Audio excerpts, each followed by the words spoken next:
Okay, Jean, why did you buy the castle? I bought it, Peter, in 2000. My brother had died 4 years earlier, and we'd been very keen on the Abbey conservation area where we live.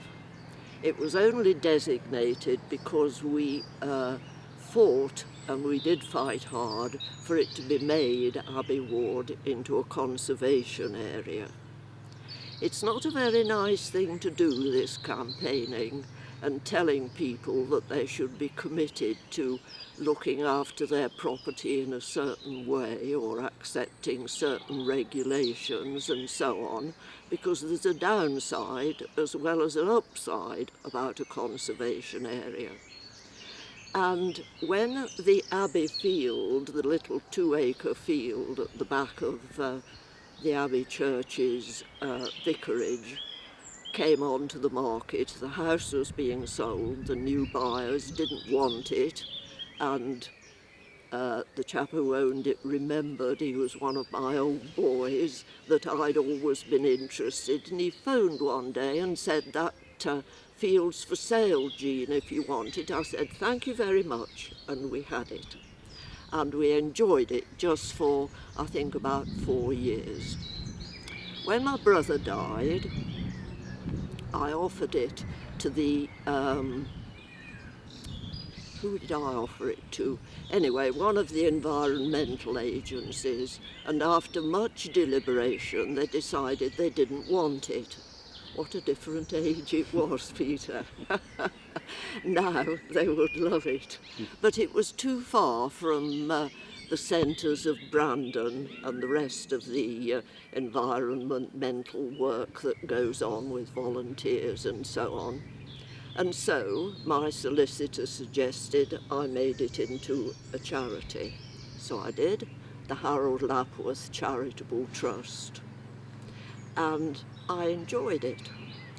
One day going home from my friends at Witherley, I saw a for sale board here, and I thought that'd be very nice. My grandfather had come to live on the Caldicot estate with his family in 1905. Harold was born there at one of the farms. Relatives had managed the windmill and White House farm. So Hartshill, which was in the same parish as the Caldicot estate, had very happy associations. And I thought Harold would like that. We as children used to come on our bikes, throw them down on the green, run down the slope into the wood, and my goodness, we had some happy times. So I thought I'll just add that to it. I had one of my flights of fancy, fatal. And I thought about it afterwards, but that's how I came to add the castle to the Abbey Field and the Harald Lapworth Charitable Trust. Tell us a bit about the history of the castle, Jane. As far as the castle goes, for most people it's the standing remains that are important. And although the walls originally were 20 feet high, castellated, and the whole thing was very impressive, for most people the castle is what remains of the stonework. In fact, not a lot of it is original. When you understand the dry stone walling, you can see how almost everywhere where there is a small piece of wall, different people have had a go to keep it standing. And when you think that these walls were first built about 1350 from granite quartzite, which would be brought from the quarry just behind the allotments and the houses over the road, because they never built these places if they had to bring the stone a long way. They used the site, which had been here from 1150, when the castle existed, but they were not stone walls, they were wooden walls. and they would have cut the timber from the Arden forest, which stretched up here, and they would have to more or less clear this of the trees, use the trunks, an enormous number, which had lasted for about 200 years. But there was considerable unrest in the country, and about 1350 they wanted it properly defended. I think it was still in the hands of the Hartshill family, which was the name for Hartshill then, and it was they who were asked by the Earl of Chester, who was the power base for this particular area, to get this castle in place. It was one of several in this area between here and Castle Donington. In the Coventry area, there's quite a list of about 10 motte and bailey castles which were put up at that time. And to me, though, it is not stone walls which are so interesting, but the fact that it's on this attractive high ridge, 500 feet above sea level. If it hadn't had the big field to give it a setting, if it hadn't had its old rampart slopes and the water course at the bottom, and if it hadn't been close to the centre of Hartshill, it wouldn't have appealed to me. When I see historic sites like the new Richard III memorial, which they've set up so beautifully in Leicester, in the heart of the city, it wouldn't be the history that would appeal to me at all, had this been the case here. I like a landscape setting, and to me it is the spaciousness. And when I first came here, I asked Mark Webster, who was the county landscape architect, to come and advise me what I could best do. And it was he who suggested the 10 oak trees, which were put in 2002, as I've told you, for the Queen's Jubilee. That's what pleased me. And the 9 big trees that we've put in the centre of the big field, which are absolutely beautiful this year. After 15 years, they look at home and they're making their contribution, and the birds love it, and it's the landscape setting. The whole of Hartshill, though, is very historic. It's just that people haven't appreciated it as I wish they would have done, so that in the 15 years since I've had this, or 16, so much of the village has gone, and I could burst into tears to think of it. The village lock-up has gone, the front of which was in perfect condition. But of course, I don't live here, so when notice of demolition impending goes through people's doors, I don't hear anything. We didn't know until it was coming down. We lost the barns from Charity Farm when the lock-up went. We lost the school. Had we had a conservation area, these places would have been looked at with far more care by the powers that be. But if you're not in a conservation area, you've no real case to answer. And I think it is so sad, because just as the walls need the setting of the green spaces, so the green spaces need the setting of an historic village. And we've let it all go. I could burst into tears at the thought of it. Tell us a bit about the Motte and Bailey separation. When did that occur, do you think, in history? I think the earliest photos I have of what was the farm in those days and its associated motte, which of course is in the country park, obviously then still belonged to this property. It's a very sore point with us, because we think we're fortunate to still have the motte, and it was so close to the farm that it should be part of our property. And it's strange that you should mention it, Peter, because at the moment we're having quite a campaign to rouse people's interest.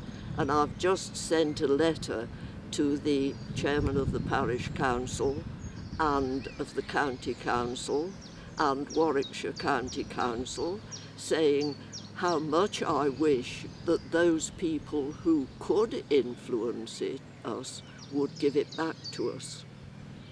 Joe would like to fence it off. He'd like to set about it with his chainsaw, because if we went into the wood now, you cannot see the moat for the trees.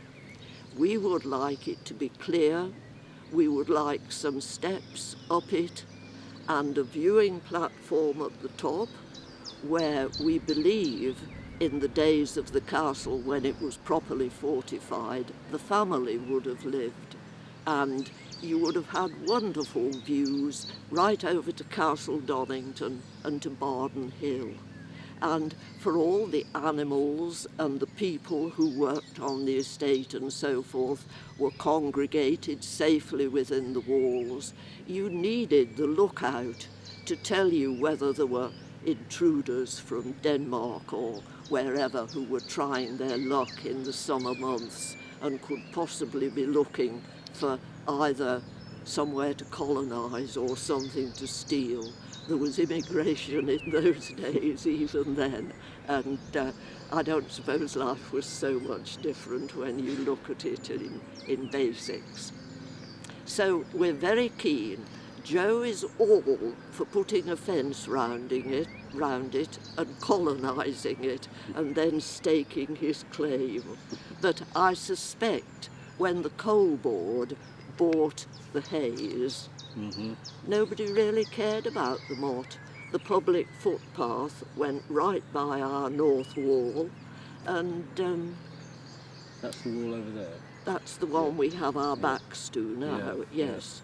The ones where we used, when we first came here, to enjoy visitors walking down from the centre, coming in through the door and having a cup of tea and a bit of a talk and a wander round, and it was lovely. But of course the vandals couldn't resist it, kicked it in, damaged the stone, since when we've no sort of interest really in the moat, because it's too much for me to walk down those steps and toil up it. I used to go up 15 years ago, but now it's a bit too much. What was your philosophy in the restoration of this, of the walls and the way that you want? How do you want it to develop? How far up are the walls to go? As you look at the walls at the moment, they appear to be in this, the east wall, perhaps 5 feet tall at best. But you have to remember that the ground is at least a foot or 18 inches higher because of the passing of the centuries since they were built. And when you do happen to dig down, when English Heritage is not looking, to see that your foundations are secure, you find that the foundations could, if the ground were levelled, give it considerably more importance. The great thing with these 1350 walls is that although they're dry stone walls, there is lime mortar in the centres, giving them strength. They're 4 feet wide and perhaps 3 feet 6 contains a quantity of lime mortar. But the mortar, which is done in bond coursing, and they must have had workers passing the stone to them as they did the walls a piece at a time, a row at a time, with what were called cuboid blocks. You look at the stone and you realise that a lot of what you're looking at should really be infilling. The more expensive cuboid blocks on the outside than the mortar and the rubble thrown inside to give it strength. The original work, where every piece of stone touches every other piece, in 3 places to make sure that it's firmly bedded. Here must have prospered, and they felt it was too cottagey looking with its timber and wattle walls. So they extended it to bring it right up to this wall, and it was just the window to indicate that it was part of the house. And it had a four-gabled front, which was rather impressive, but they didn't have a staircase for the attic rooms, and apparently there was a spiral staircase in this buttress, which is a much bigger and more important buttress than the one at that far corner. If you see the foundations, it's much more solid, much better supported. And of course it's from here you see the moat. If we had better stone, if it hadn't gone, there's a perfect example of a cuboid block. And if you were the stonemason and you had a youngster handing the stone to you, you'd get your wall built very quickly. Not always as big as that.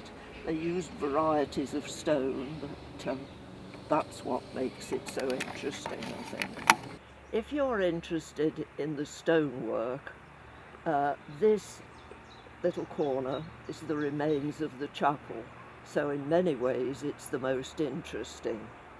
Built about 1250, the Norman French stonemasons had influenced builders in this country after 100 years, and we were beginning to have church building. And of course to the Hartshills who lived here, this chapel would have been a status symbol. I think it was in 1260 that it was complete, and they had the bishop's gracious permission to hold services in it. I'd love to have seen it as it was. The earliest pictures we have of it are of it just as a farm building with a corrugated iron roof and plenty of animals about it. But we just have one stone head, which is interesting. Mrs. Bostock handed it over to me when I bought the castle, and they all called it Hardy as a memory of the Hartshill family. Now, as you look at these cross pieces, that silly little one, which is almost like a baby, I jokingly called it Stonehenge when we were originally trying to make sense of the site. And then, as we improved other cross pieces, we became rather sentimental about it and decided to leave it as it was, and we still talk about Stonehenge. As you look at the little square holes, people don't often know what they are, but they're called putlocks, and they had wooden poles through them in order to put scaffolding up for the workers. And when they'd finished, they took the planks away, which formed the scaffolding walkway, and they just sawed off the wooden pieces which went through the 4-foot walls level and leave us with those little holes which the birds so love, and the insects and the little creatures. Now, when I bought this, I think I largely bought it for this oak tree, which I thought was beautiful. It's beautiful, isn't it? It is. Oh, idyllic spot. Do you sit on that bench and contemplate for long lengths of time? That's where you bring your tea and sit, yes. Beautiful. And I think you'd agree Joe does nice stonework. He does. Shapes it, and I've got to get some yoghurt to paint on that to encourage the moss to grow. Right. But it had got very interesting foundations. Here's the other side of the door, just waiting for the pillar to be built up. And the actual basement there, it's all got extra strengthening because of this slope down to what was the old moat. And we were very pleased with this. And I said I'd better ask English Heritage to come and look, just so they know what we're doing. And Mr. George just said straight away, oh, you must leave that, leave it. So that's why this is all covered in grass and it's gone no further. And I think it's a great shame. We shouldn't have gone any higher than this. but we would just like to have had the door. And Yeah. of course, you can see the foundations across. It would have joined up with that wall and been ideal.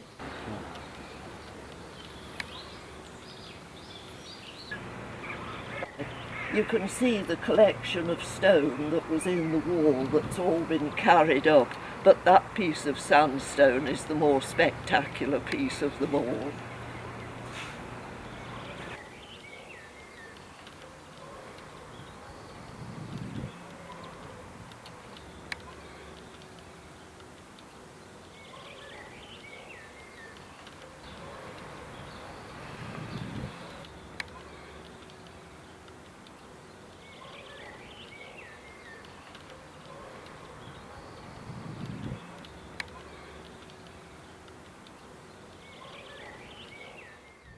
I'd like to ask Jean now about the future of the castle, because in 20 years' time, when she's no longer around, possibly we need, the castle would need to move on. So I've just wondered if you've prepared for that and you've got a contingency plan in place, Jean. Well, of course, being a charity, I have trustees.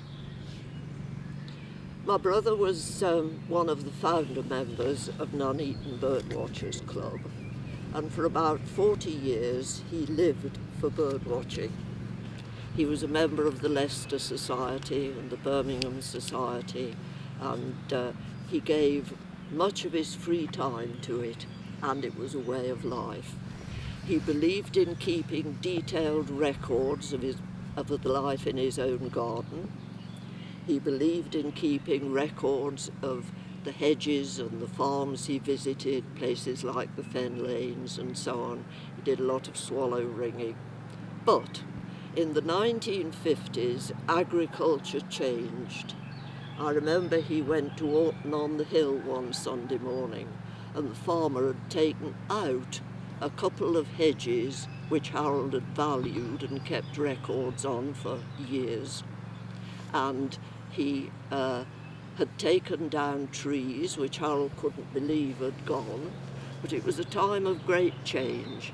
Agriculture was turning over to mechanisation, and to Harold that was the end for the birds. He couldn't accept it. He used to cycle every Sunday morning, over to one of the reservoirs in Leicestershire to do a wildfowl count. He went in all weathers, unfailingly. And when he went one Sunday, they said they were afraid. They said, "Come in, Harold, we're afraid we've got to be asking you for a subscription. We're going to charge people £2 to be members." And I mean, £2 even then was nothing. But to Harold, it was the end of freedom, and freedom was the very essence of what his interest in wildlife and that wildfowl count was all about. And he didn't go again. And he finished with his bird watching because he just could not accept those changes and the fact that it could all be so different. And so when I was setting up the charity, I asked 2 of the bird club members if they would agree to be trustees, because when Harold was working with the Nuneaton Bird Club, he used to get a bus full of children from school. I used to teach at Higham Lane School. Lots of the children were members, and the head encouraged us and let us use her classroom for meetings. And the enthusiasm then was wonderful, sharing a telescope, passing round the binoculars, getting soaked and having to go to a pub to be dried out by a kind landlady. It was all so memorable, and I wanted to keep that alive. And I thought, if the youngsters can come up here, what a nice arrangement, and Harold will be smiling down on us. But the bird club does still exist, but only just. The members came up for 2 or 3 meetings in the early years, but there were no youngsters, and you wouldn't have said that there was any enthusiasm, really. And I'm afraid we don't see the trustees very often. They're always very good, and I keep them in touch with correspondence and so forth, but there's no input from the youngsters, which I would like. And then, how did I come by Joe?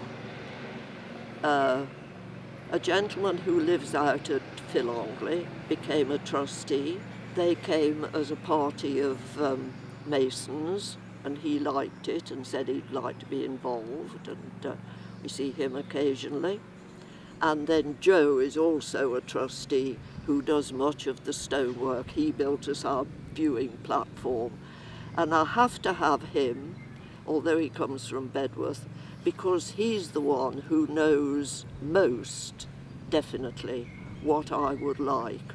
And when I'm no longer here, Joe is the one who will say, you can't do that, Jean wouldn't like it. And I regard that as the first attribute of a trustee. I think I probably need others, but there we are. Could I just say how unhappy all of the building and the development in the country is upsetting me. I think that places like this in Hartshill are of absolutely vital importance to the people who live here. George Eliot, in Daniel Deronda, said that everyone needs a familiar landscape to rest their eye on for their mental tranquility in order to make their life balanced and acceptable. And that is how I would like Hartshill to view their castle. But we're promised 300 houses over the road on the edge of the quarry.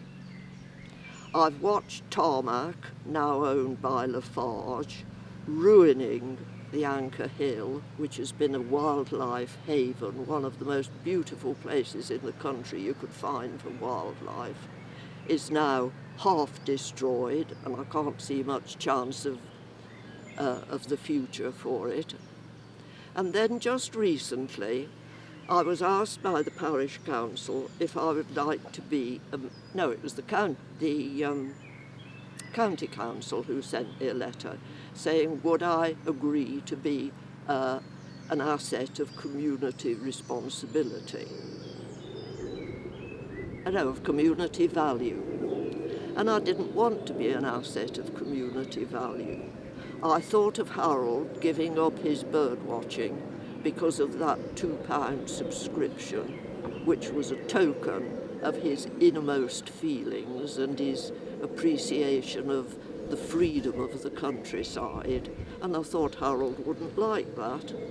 So I said, no, thank you, but I'd rather not be on the list. They were very disappointed and said they thought that it would be an extra level of bureaucracy to give preservation to the castle.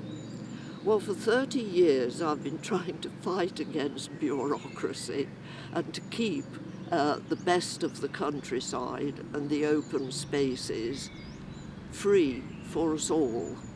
And I think the terrible pressures now, which are going to be on sites like this, is a very daunting one.